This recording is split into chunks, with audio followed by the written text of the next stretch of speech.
Hey, Emily. I was wondering if you wanted to hang out with me this weekend. I found a really cool restaurant, and I'd love it if you and I could go check it out. What are you talking about, Carla? We have our high school reunion this weekend, remember? Did you forget about that or something? Wait a second. You mean to tell me that you were really going to that loser convention? Loser convention? What do you mean by that? Come on now, Emily. You have to know that people like us are cut above the other normies we went to school with. We've already achieved more in our lives than any of them probably will for decades to come. So I think we're better off skipping the reunion and doing something fun. I'm sorry, but I'm still not quite sure that I'm following what you're getting at. I mean, you don't really feel that way about everyone that we've gone to school with, right? Well, it's true, isn't it? I mean, okay, maybe you and I specifically haven't done things with our lives. But we're both engaged to people who have, isn't your fiancé the general manager of the company he works for? Because my fiancé owns his company. My point is that we're better than the rest. And, we should act like it. Carla, I really don't know what to say to any of this right now. I don't get why you're having such a hard time accepting the facts when they are right there. We just did better than everyone else in school. And it shows by the fact that we're marrying the people that we are. Besides, I think who you choose to hang out with says a lot about a person. And if you're still hanging out with people from high school who've done nothing with their lives, instead of your more successful friends, then, well, it's just not good. I'm sorry, Carla, but I think the only thing that's not good around here is your attitude. I still keep in touch with plenty of people from high school. And some of them are my dear friends. So if you don't want to go to the reunion, that's fine. But I'm still going to go. You'll just have to find someone else to hang out with. You've got to be kidding me. You're not serious about this, are you? I am. And I don't think that you're a very good friend if that's really how you think of people.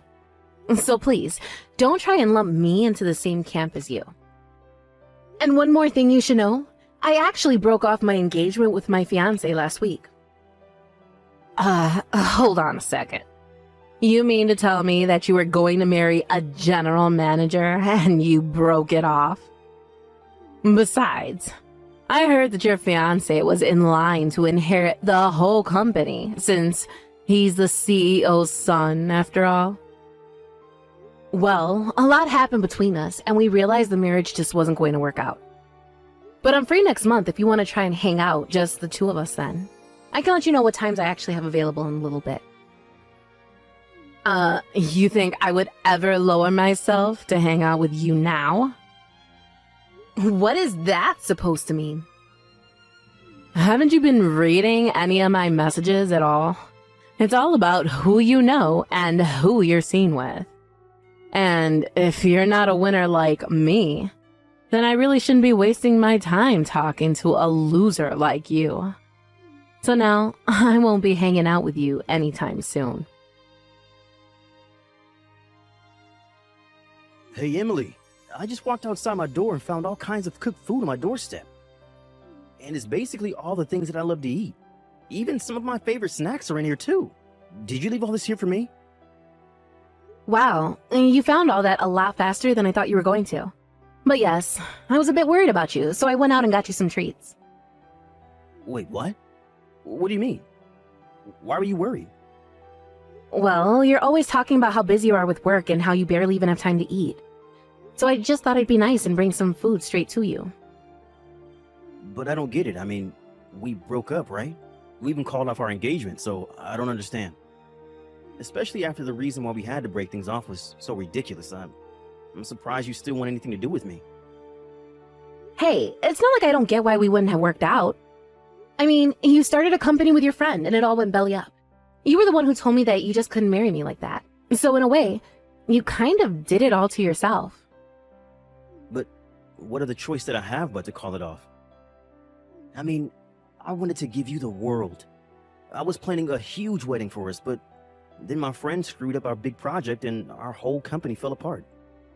And after that, we lost all of our contracts. And on top of all of that, my friend took the rest of our funds and ran off, leaving the company on the verge of having to declare bankruptcy. Yes, Barry, I know. You've told me the story at least 1,000 times. But what I'm surprised about is that you haven't gone to your parents begging for help. You told me that you didn't want them to keep bailing you out and that this was something you wanted to try on your own. Well, I don't know what else to say. I guess I'm just a bit of a prideful guy sometimes. But either way, I can't believe that our 5 years together had to end that way. I came into your life, made a big mess, and I had to pull out like the loser that I am. I'm just so sorry that I've probably ruined your life too. Barry, no offense, but I'm not the kind of person to let a breakup ruin my life. I am sad that things went the way they did, but not even you have the power to ruin my life with your presence or lack thereof. What do you mean by that? I mean, that I don't care that we're not engaged anymore. But it doesn't mean that I don't care about you. You're still important to me, and I want to try and remain friends. After all, I think it's great how even after being betrayed by your friend, you're still trying to pursue your goals. That's why I felt like I just had to bring you something to eat. I mean, you've been working so hard. And knowing you would probably work all night without taking a bite before you even realized it was morning. So, at least eat something before you finally go to bed. Otherwise, you're just going to be good to no one. Thank you so much, Emily. I don't know what else to say, except that I still feel like I don't deserve this from you. Well, I say you are, and that should be good enough. But anyways, have you still not been able to get a hold of your friend?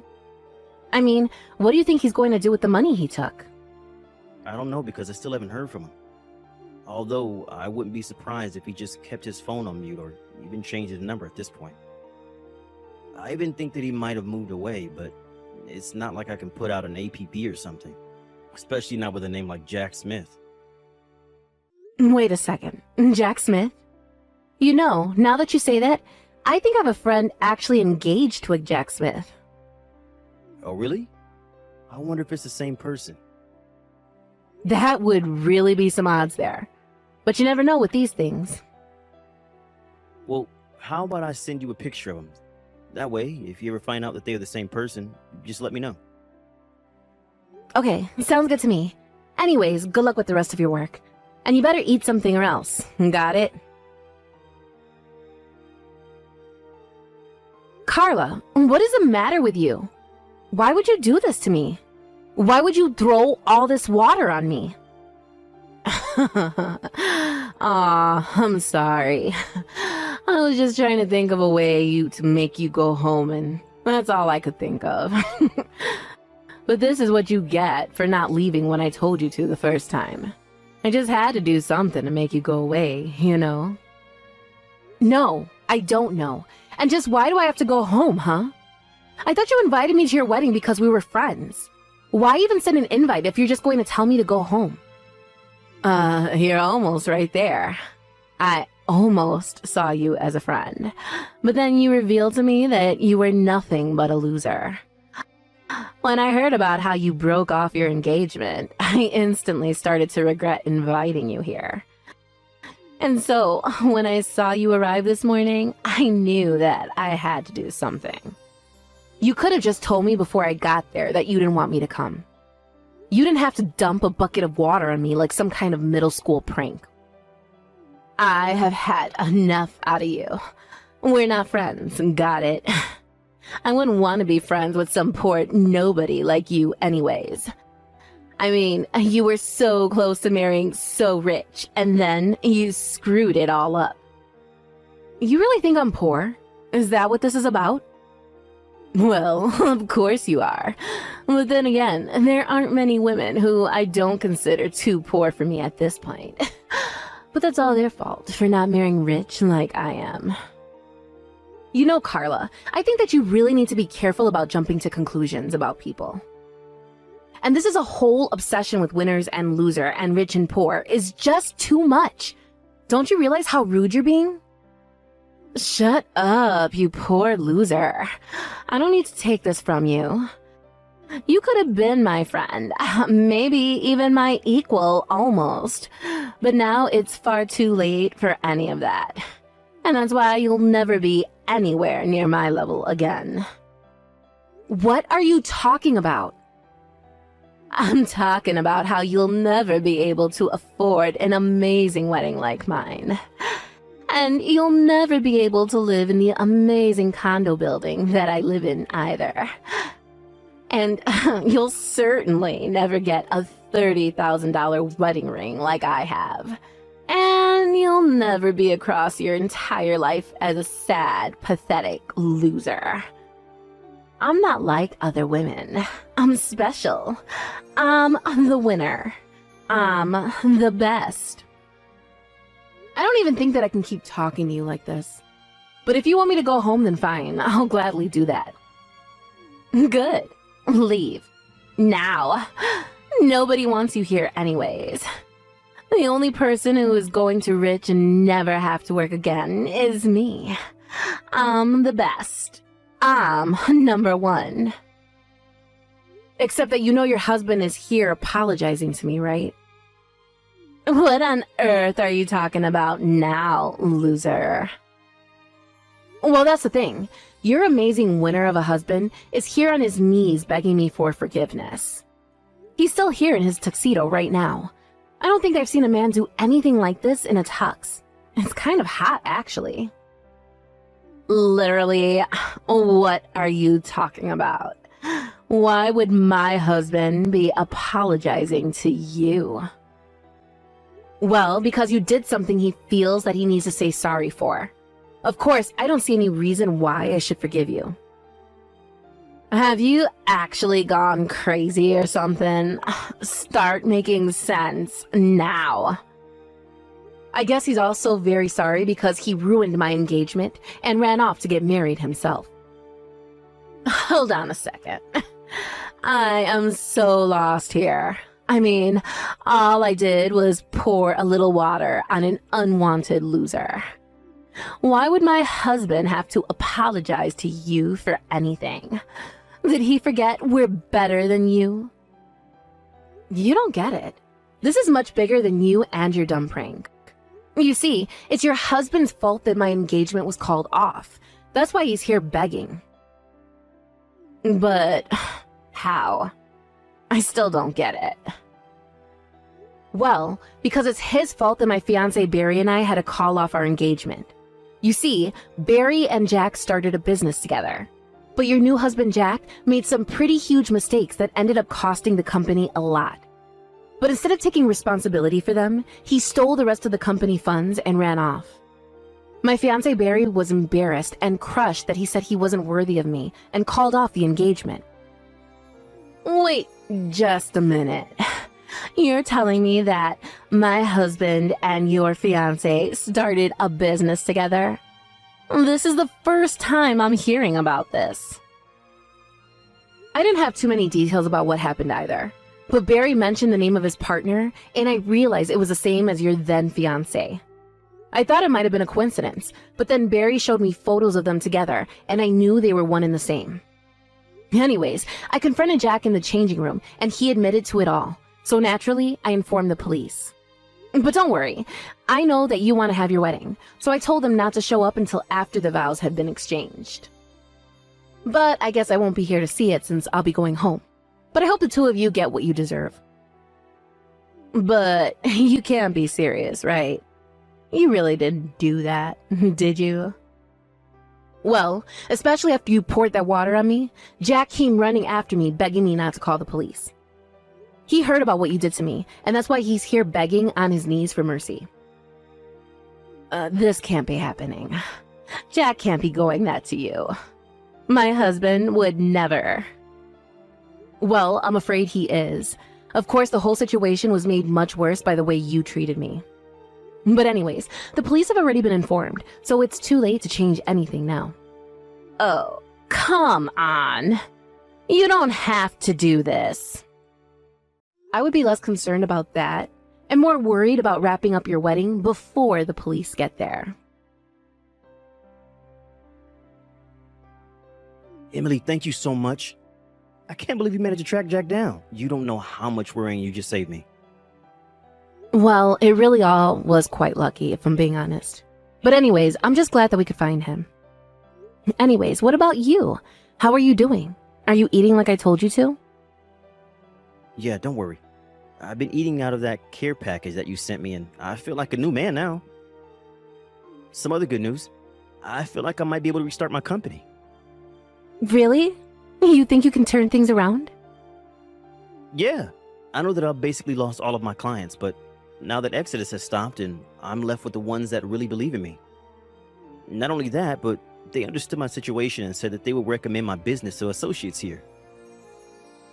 And I've already started getting calls from new people wanting to work with me, so now I think I have enough funding to keep my project going. Barry, that's incredible. Congratulations on that. That's so amazing. I knew that things would work out for you. It's not me. I just learned so much about business ever since I was little from my parents. I mean, I feel lucky that I was born into the family that I was, but also because of it, it means that I understood the risks of doing business. But there's one more thing that I'm hoping to set right now, and that's you. Me? What do you mean by that? I mean that after Jack stole my money, I told you that I could marry you, but this whole experience has taught me that I really need you.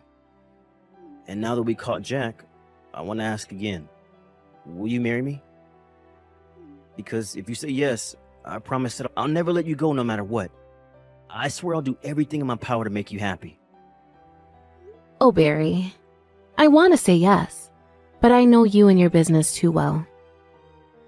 How about you focus on your company first? I know that things are looking good now, but you need to make sure that they stay that way. After you've done that, then we can talk. You're right. Better to make sure we do this right this time. Thank you so much for understanding, Emily. Emily, this is all your fault. The police just took Jack away.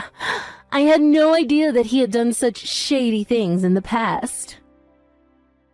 From what I heard, Barry wasn't even the first person that Jack had done this to. Apparently, he had a pattern of scamming people out of their money like that. But no one had ever managed to catch him until now. Well, I want you to know, that I divorced him. Jack is no longer my husband. Oh no, you mean the marriage wasn't going to work out? And here I was thinking that you married the perfect man. I thought so too.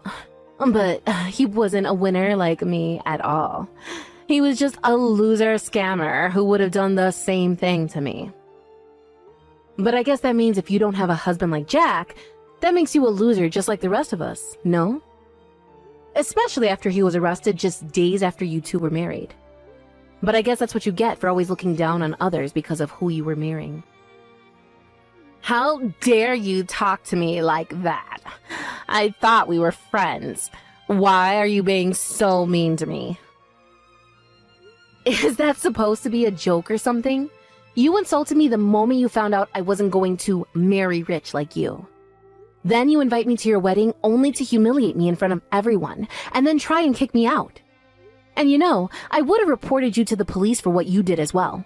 That's still a form of violence. You mean that you would have called the cops on me too, just for a little prank with water? I can still do it if you want to join your husband in jail. No, please, don't do that. I don't want to go to jail. I wouldn't last a day there. Well, if you don't, then maybe you should check your ego and please just never ever talk to me again. After that, Jack was arrested for his various frauds and eventually sentenced to jail for them. I heard that Carla was brought in as a suspect, but that she was cleared of charges when the police realized she knew nothing. Apparently, while he was in jail, Jack was refusing to sign the divorce papers.